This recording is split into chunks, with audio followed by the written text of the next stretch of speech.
Hey everybody, how y'all doing tonight? So I'm gonna make this quick and easy. If you've got $100, you need a direct box for your stage work. You don't always want to have to rely on phantom power. And let's go a little bit further. Reliability and 2 channels to work with out of one box. Then let's go with what I think is from 7 shows so far, and probably gonna end up about 35, 40 for the year. And I guess they're 2-hour shows or longer a show. The MD2P right there, Mackie Direct Box, or DI. This is probably my favorite one to work with, and I've worked with a lot of them, from rental houses to ones we own, for multiple manufacturers, and this is by far the best one. I'll keep it simple for you.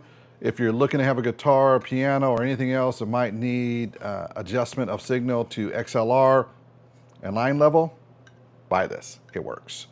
Now to get into the details. A couple great things about this particular one is it does have a through-back or a pass-through without interfering with your XLR. So for example, on this side here, you'll see there's a couple of inputs and a couple of outputs. So on each side, you have an input and an output, and you've also got a pad on it. So 0 or 15 decibel pad. Huge savings of headaches, because having the pad in there makes a big difference. And if someone needs to have a pass-through that goes right back to their personal speaker, it's built in right here. XLR, 2 channels going out, and it does have a ground lift if you are someone who needs a ground lift. Another advantage to this one here is it does not need phantom power. There are certain ones that do. If you've been working with DI, some need phantom power, some don't need phantom power. Not needing phantom power makes it to where you have a huge advantage when using dynamic microphones with other instruments and not needing to activate the 48 volt on your mixer board, or in most of them that are the inexpensive mixer boards, you have to activate all your channels or none. If you're using like an M32 or higher board, you can individually control those. But most of the shows that people are looking at that are going to have this type of a DI are going to be between 100 people to probably 300. Now, I've done them for 1,500 people shows and 5,000 show, but it's, when it works, it works. That's one of the things that's a huge advantage. Let me show you some of the feature list on this, which was kind of surprising to me when I saw it. So let's add this in. The DI. So it's a passive direct box, which, if you don't know, it just allows you to take any signal and turn it to XLR. If you've got a headphone jack cable to 1/4 cable, or a 1/4 cable to a 1/4 cable. Either way, it will let you turn it into an XLR line level signal. This one happens to be passive, so let's kind of look through the list of things that are great on this. It works for stereo sources or media players. It also works for guitars and anything else that just happens to have that output or a high Z output needed. Now, it does have a pass-through. This is kind of cool here. They're talking about it right here, the pass-through right here. That's really cool. That's something I brought up earlier. It does have a balanced XLR output and ground lift, which is important depending on the noise situation you're dealing with. So far, I have to agree with it. The ultra low noise distortion, it's both there. It's low. Now, is there some? A little bit. But for under $100, the level of noise and distortion you're getting, you probably wouldn't notice it unless you're in one of those 80,000 arena, 30,000 arena, 15,000 arena, where you're going to have certain audio equipment that's going to be more sensitive to noise, but you're not going to notice it in most of the other environments. The pad on it is excellent, and this is kind of something that's important in my opinion. A lot of people don't understand pads very well. You can have a really, really hot signal coming in and you can pad the signal. Now, if it's a distorted signal, it's a distorted signal. You can't change that. But if you're at the high level of the signal, -3, -6, and it's a constant in that area there, and you're trying to achieve a cleaner -20 to -10 signal, being able to put on the pad, beautiful, absolutely beautiful. It allows you to have a little bit more gain stage control as you're moving along the chain of sound until it gets out to the speakers or out to your live stream. That's beautiful. The other part that's really nice is a parallel throughout. So This is kind of important, and a lot of people will look at this and go, why is this important? This particular line right here, the parallel through output, saves you a lot of headaches. You don't have to run a second line back to your performer if they just want to listen to themselves, and if they're not going to care about anybody else. And normally that's like a small band, so it's going to be somebody listening to themselves on the piano, the other person listening to the guitar. The drummer's not going to need to listen to themselves because they can hear themselves, and they can generally hear the speakers that those two people have. So it kind of works out. It's really nice to be able to have this on only one piece out on the floor, getting signal out to their speaker and also getting signal to me. Built like a tank. That's no joke. This is just all metal. Absolutely all metal. And I'm really surprised at the build quality. Mackie just did a really, really good job with this particular product. It's all metal. It is solid. And when I say solid, I mean solid. I recommend a case for two reasons. One, it always is good to protect your gear. And two, it just looks good for your clients. But if you didn't have a case and you just had this floating in a bag with a whole bunch of other equipment, it's not gonna break. Simply put, the way they put the little barriers right here, protecting the XLR and the switches, and the barrier right here, protecting the inputs of the 1/8 size, 1/4 size, you're just in a great position. Let's talk about some of the other comparisons, even against the Mackie product, real quick, because this is important. As we do some comparisons here, you've got a one channel one that is one you could get. Powered required, none. Pass through, yes. Ground lift, yes. Input pad, yes. I like all of those features, but I do like the MDB 2P because you have two channels and they don't have to be merged. They have enough channel separation. And I have not opened this thing up, so I don't know if it's just two different pieces. It's generally there's one board, but the way that they've put it together, there's not a lot of bleed over from the other channel, which is beautiful. I love that part there. So you're not gonna have too many issues. Uh, Merging these channels into one is not possible. There is one of those on the MDB1A, but that's also an active one. And this is where I was talking about that 48 volt phantom power. Excuse the there. You need a little bit of power for that to make that work. And this doesn't, not all boards are going to give you that capability or good control from input to input. There's a couple boards that do. We'll talk about the Zoom boards. I'm talking anything under $1,000. Zoom board, we have the one from Allen and Heath, which is really good. I think it's a 12, something 12. CQ12, I think that's the one it is.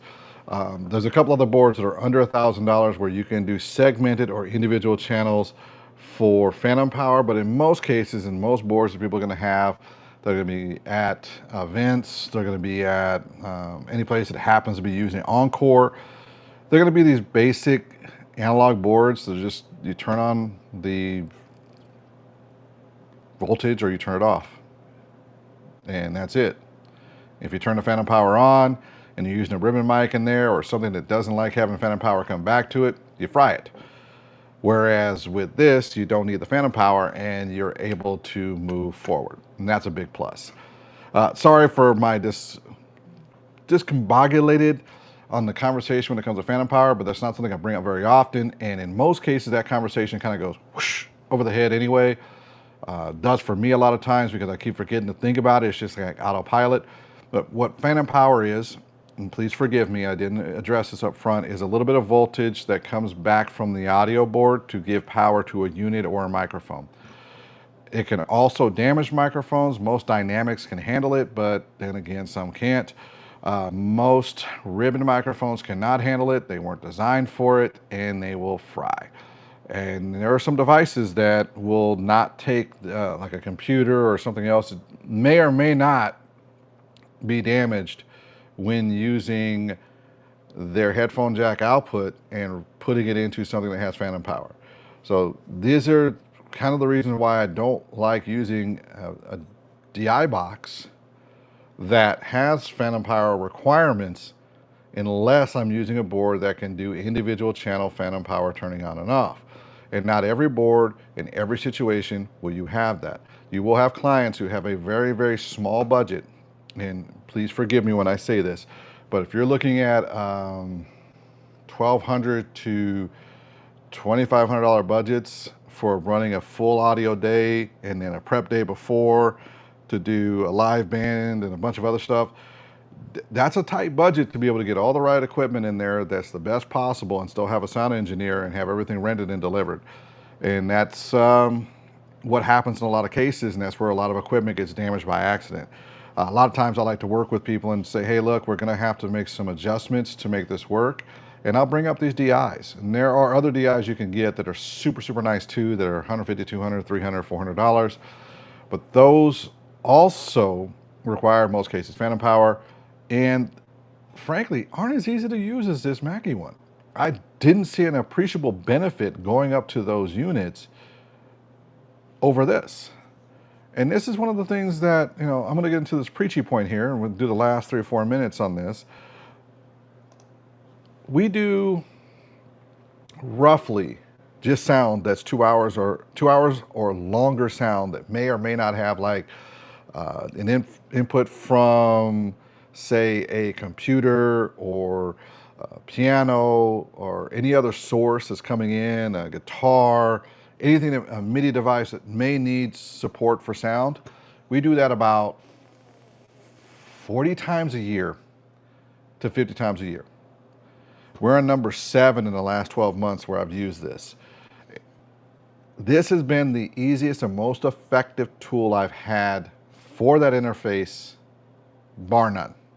And that's saying a lot. We have rented from our nice audio houses. We have purchased multiple different things that may or may not have been considered the best in the product line. This is it.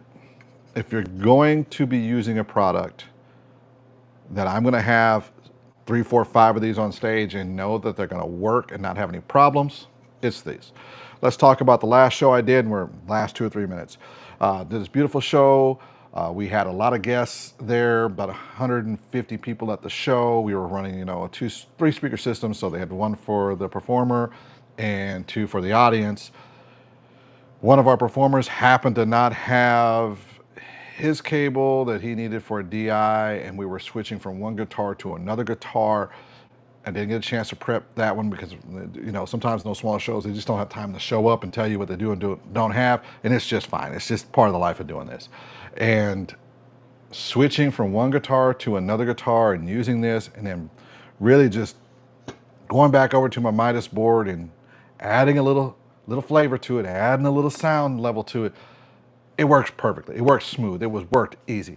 When we switched out guitars, I did not have a jump spike in the signal, which was really nice because sometimes when you switch these out, you'll get a spike in the signal, and it wasn't there. So I didn't have to make any adjustments for that, which is really, really cool. The other part was we were using different types of devices. So we had pedal boards, we had a piano for one, we had 2 guitars. As we were going through these, and we also had an iPhone with a headphone jack cable out that normally goes to 2 of the 1/4 inch and wasn't really shielded. It's one of those things where they're just doing the best they can. They're having fun. And I'm just like, okay, cool. Let's have some fun with it. Let's just make sure everybody's having a good time and it sounds good. It worked perfect, and it kept the noise levels low. It kept everything working good. In other words, if you're looking for something that just works, it's this. If you're looking for something that has a glamorous name, I think Mackie should start getting that glamorous name because they're making solid products that work. And from us using them for the last 60 shows, from speakers to mixers to everything else, man, y'all are killing it. You're doing a great job. Thank you for watching for those that did.